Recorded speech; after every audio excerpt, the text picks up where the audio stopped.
Few franchises are as beloved and diverse as Final Fantasy. It'd be incredibly stupid of me to sit up here on my Iron Throne and generalize Final Fantasy's achievements and flaws as if all the games within the series followed the same blueprint. That's because they don't. Final Fantasy comes in many different flavors, from JRPG to MMO, tactical RPGs, and even fighting games and brawlers. Even the standard RPGs no longer play the same since the turn of the early 2000s. So instead of picking apart everything that doesn't fit into a standard issue mold, I'm going to go through the franchise during key moments in time that Final Fantasy was either great or flawed.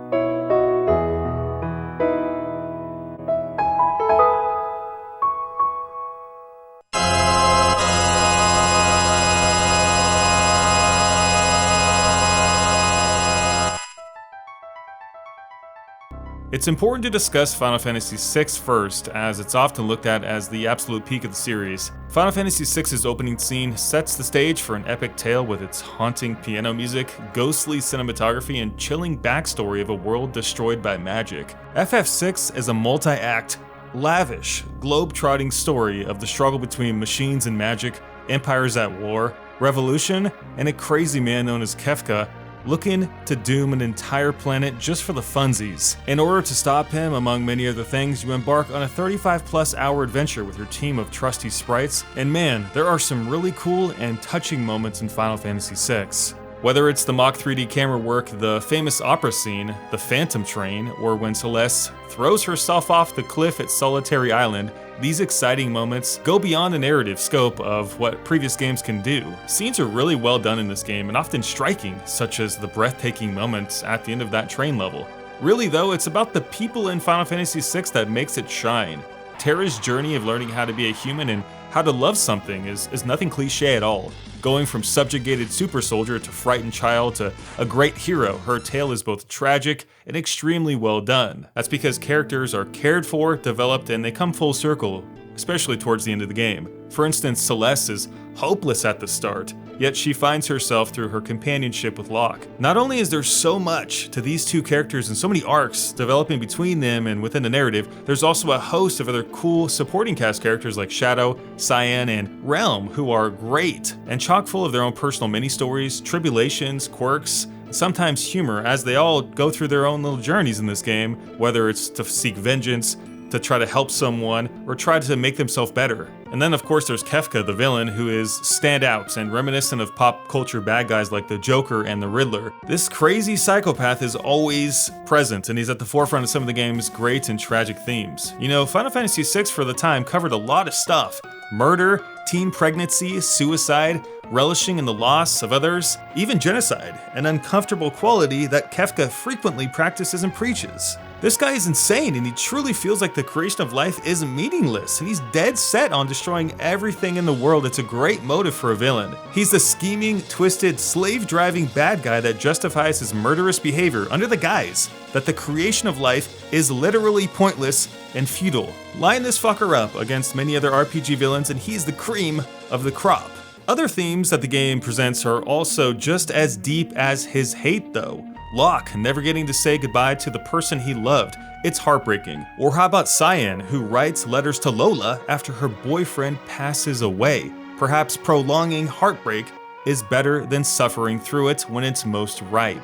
Or what the meaning of love is, the true notion of fighting for someone that Terra learns at the orphanage. These small stories and themes don't just come up once. They're developed from the start to the finish, and this attention to detail makes the game extremely inviting and charming. And when the story ends, you get a very satisfying conclusion. The Espers vanish, yet Terra survives by hanging on to her human half of her existence, which perfectly ends her major story arc that was started at the very beginning of the game. It's masterful storytelling and writing, which are the heart and the soul of any great RPG.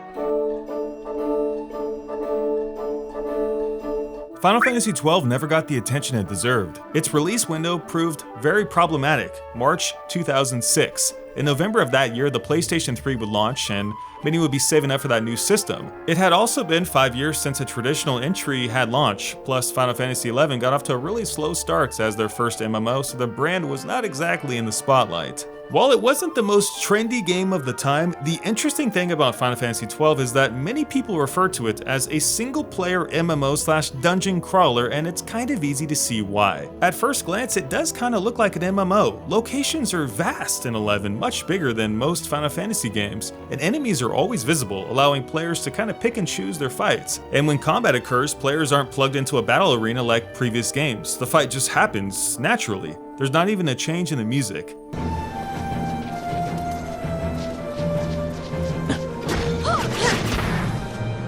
Considering the most popular game on the planet at the time was World of Warcraft when Final Fantasy XII came out, looking back it's no surprise that this is how this game turned out. Battles unfold in what's referred to as Active Dimension, where the player controls 3 party members in real time and can freely swap between them. The game includes what's called a gambit system that allows you to program these AI companions for behavior so you can set up how you want the flow of combat to play out. At first glance, the gambit system appears to let players kind of go on autopilot and let the game play itself, but that's definitely not the case. There's a good mix of strategy and real-time combats, and I think that was one of the main draws of 12 because it was different. You know, at least visually, because in practice it actually functions quite similar to the active time battle system of the past. What's cool about the combats is that throwing the camera behind the character makes it feel more engaging, especially during some of the game's mammoth-sized bosses like Phoenix, Tiamat, and of course the ultimate weapons. Final Fantasy XII's story, on the other hand, like its world structure, is a lot different than most games in the catalog. The story is a hero's tale consisting of saving a princess and taking down an evil empire, which is a big departure actually from the usual fly to the moon and save the world from impending annihilation. It's well told with solid voice acting, a strong cast, and some really nice graphics. Unfortunately, it starts off really fucking slow, which is probably the main reason people put this game down. The game really struggles to get going and litters the early stretches by explaining political motives and nonsense and history of distant cities when we should be focusing on the characters and developing the relationships. Many hours go by before you can really grasp what the fuck is going on, who Fran is, or why you should care about anything. Much of the cast during the early part of the game is just bland. They're uninteresting, including teenage hero Vaughn, but thankfully the game is saved as more memorable heroes get put into the spotlight during the meat of the game.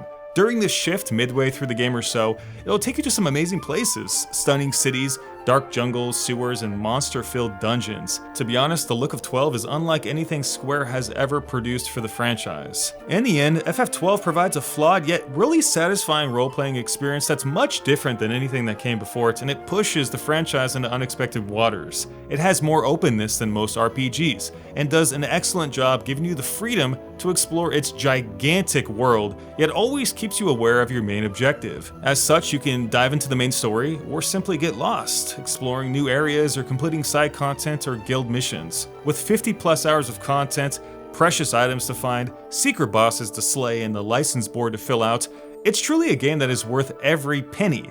Sad to see that it never got the recognition it deserved, as it's forever the Final Fantasy game that does truly stand on its own.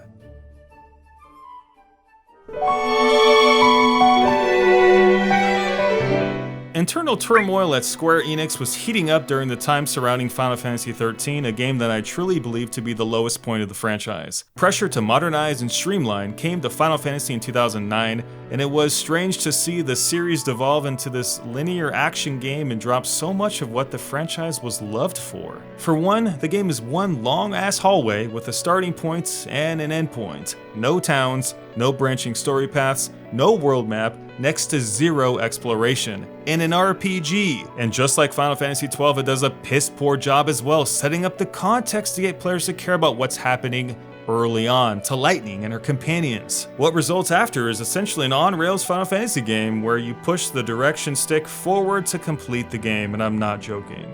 and when you're in combats, you simply mash the action button. Final Fantasy XIII's auto battle combats requires really no thinking or reaction for most of the game, and that's really sad. The equipment system is really basic as well, and class progression has been streamlined tremendously, which makes decision making relatively just not there. To its credit though, combat showers the player in a beautiful symphony of magic, chain attacks, and asymmetrical dynamic camera work. It looks absolutely gorgeous, but the graphics can definitely not save 13 from being straight up hollow. The problem I have with Final Fantasy XIII is that there's no break from the game's standard line of play. You're either in a menu, in combats, or running straight ahead. Without NPCs, towns, or freedom to move about, you feel immersed only in the visual component of the game and not the game itself. A world map, bigger environments, cities, people to talk to, sprawling areas, they don't offer true non-linearity. You're still stuck dealing with invisible walls, blocked off areas, and you usually have to deal with not being able to go back to previous story beats. But the illusion of linearity is really important to JRPGs, giving players extra places to go, creating guesswork on where to go, moving NPCs around so they feel alive, throwing a secret location at us once in a while. This stuff makes moving through the world more enjoyable and disguises the fact that the game is still linear. Final Fantasy XIII does not give you any freedom at all. Nothing to make decisions, there's no nooks and crannies, no Easter eggs, no walking up to an NPC just to see what happens. Character growth is really bad too. Outside of Lightning's internal struggles, the cast is really unlikable and have very formulaic progression. Meet character, character has tragedy, character seeks redemption, character acquires redemption. It is so routine. FF13 is not a terrible video game, and it has some redeeming qualities like beautiful music, really nice cutscenes, and amazing visuals, but it most certainly does not stand up to the rest of the franchise by a mile.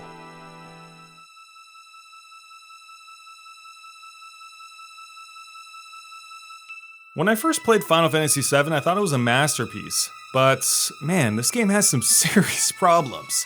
Part of the issue I have with 7 is the way that the story is presented. It is all over the place, especially after leaving Midgar, half because the mid-game pacing is a mess, and half because it's so confusing.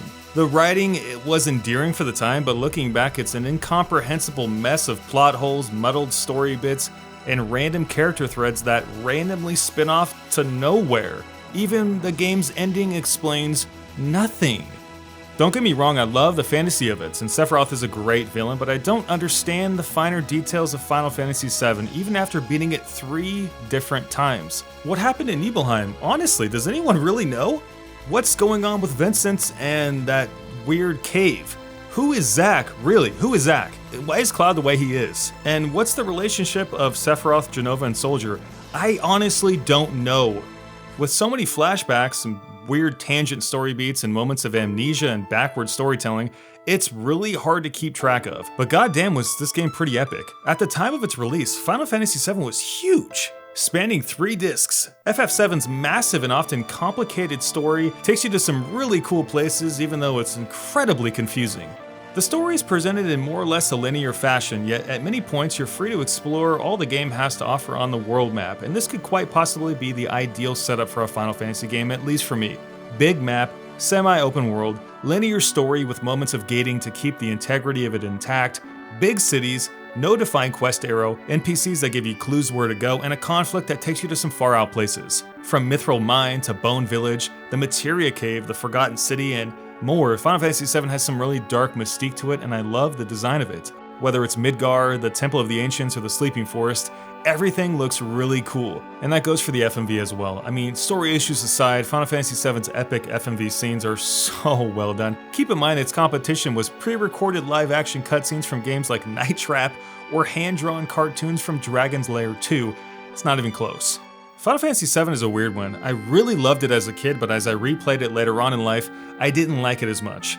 The materia system is cool, but it's also kind of exploitative. The writing is good, but then it's also very immature. The story is epic, but it's so confusing. And the characters, while they're interesting, are full of stereotypes. Nice girl, hot girl, emo boy, biker guy. Overall, like old cartoons of the past, Final Fantasy VII is good, but it's not as good as I remember. Final Fantasy VIII would often be looked at as the redheaded stepchild of the franchise, and I think that boils down to the combat system, the draw system, the modernization of the aesthetics, and the fact that the story takes a complete nosedive after Disc 2. But if I can be honest, it's actually one of my favorite games in the franchise. The bad stuff. The combat system is complicated and relies on two components that are not taught to the player very well at all: junction and draw. Mana doesn't fuel the magic system in Final Fantasy VIII. You need a junction or equip Guardian Forces to a party member. Once you do this, you can junction the magic that they have learned to a list of junction abilities, aka stats for various benefits. The more spells you have, which are now a commodity, the higher the stat will become, which is where the draw system comes in. Because in combat you can draw, aka steal spells from enemies to make that number go up, which in turn makes you stronger the more you do it. I'm not even sure if I explained that correctly.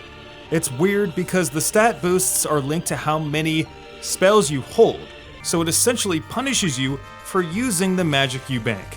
Truth be told, it's a nightmare in practice. The fact that it takes up a character turn means that battles stumble along at a snail's pace, especially since you could miss on a draw, which makes absolutely no sense. Combat is already slow in this game, so making it slower is not good. Ironically, I think Final Fantasy VIII has one of the best stories of them all. The tale of insecure loner status emo Squall gets flipped upside down by the end, turning the game into a beautiful love story, a coming-of-age story, and a personal struggle about learning how to rely on friends, even when you've been abandoned by the people closest to you, which in this case is Squall's sister, even though we know that's really not the case. If I had to choose one game to be remade, Final Fantasy VIII would be that game. They could fix the cruddy combat, the nasty visuals, and tie up the loose ends of the combat system to make it more user-friendly.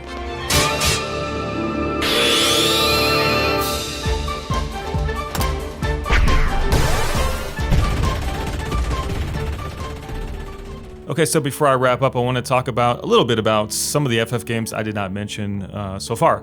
So those would be Final Fantasy IV. So FF4 on the SNES was a great, I would say, introductory FF game, since most of us probably skipped the first three NES or Famicom versions of Final Fantasy because they were made available in Japan. So it was the first entry for most of us. Very solid game, had some great moments, Cecil turning into the Dark Knight. Some of it was a little bit forced though, I think, with the whole brainwashing thing. And then there's the Golbez situation at the end of the game. He's really not the true villain. Not the best way, I think, to wrap up that game, but I think the themes of the game did carry through, and it's definitely a worthwhile game to play. Although if you're going to play one SNES Final Fantasy, you go with Final Fantasy VI every time. Then we got Final Fantasy IX, which is one of my personal favorites. I felt this really heartwarming connection to Final Fantasy IX. I've created an entire video on the subject, and it's one that really people have connected with, many people love, and I'll link it in the description. But the TLDR would be that FF9 was just a really fun, simple, non-convoluted Final Fantasy game in a medieval setting, so it ditched the sci-fi stuff of Final Fantasy VII and VIII, and it was really a return to the origins of Final Fantasy. It was so enjoyable to play. The characters were really great. I mean, I just had this really cool connection to Vivi because he was kind of like this loner, didn't really have a lot of friends, kind of like me when I grew up. But then he really discovers himself and the reason for his place in the world, even though it's kind of tragic in itself. Great game, beautiful, absolutely beautiful music and visuals. Highly, highly recommend Final Fantasy IX. It's tough to find a flaw with that game. Final Fantasy X was a strange beast. I thought it was a good game, but it was also the time where Square started to stuff in stuff from modern contemporary games into the FF universe that some of it worked, some of it didn't. So you had the quest arrow, you had shrinking the environments, limited exploration, limited NPCs, limited cities, taking away the world map, streamlining combats. These were all things that they put inside the game that's, if you didn't like the game, I don't blame you, because it was quite different from what we expected from a true FF game. Overall, it's a pretty easy game to pick up and play. It's not the most epic scaled game in the franchise, and certainly definitely not the most mechanically difficult, but a quality game nonetheless. But one that definitely marked a transitionary period into what they would be doing with their future games. At their best, Final Fantasy games are sprawling, epic role-playing adventures with deeply satisfying character developments and engaging gameplay combat systems to fill in the spaces between. At their worst, they're clunky, slow, overly confusing, and downright tedious or obtrusive. They come in all shapes and flavors, but one thing is for sure, every single Final Fantasy game has something incredibly great about it and incredibly flawed. Today, Final Fantasy is most known for the open world action style or the MMO, such as with the successful Final Fantasy XIV. I think the MMO is pretty solid, but deep down, it's not a Final Fantasy game to me. Final Fantasy will always be the greatest RPG franchise to me, even with all of its flaws. Today's featured comment is brought to you by the real Sam Priest, and he says the following: imagine entrusting your summer to a game owned by EA. Yeah, ain't that the shitter.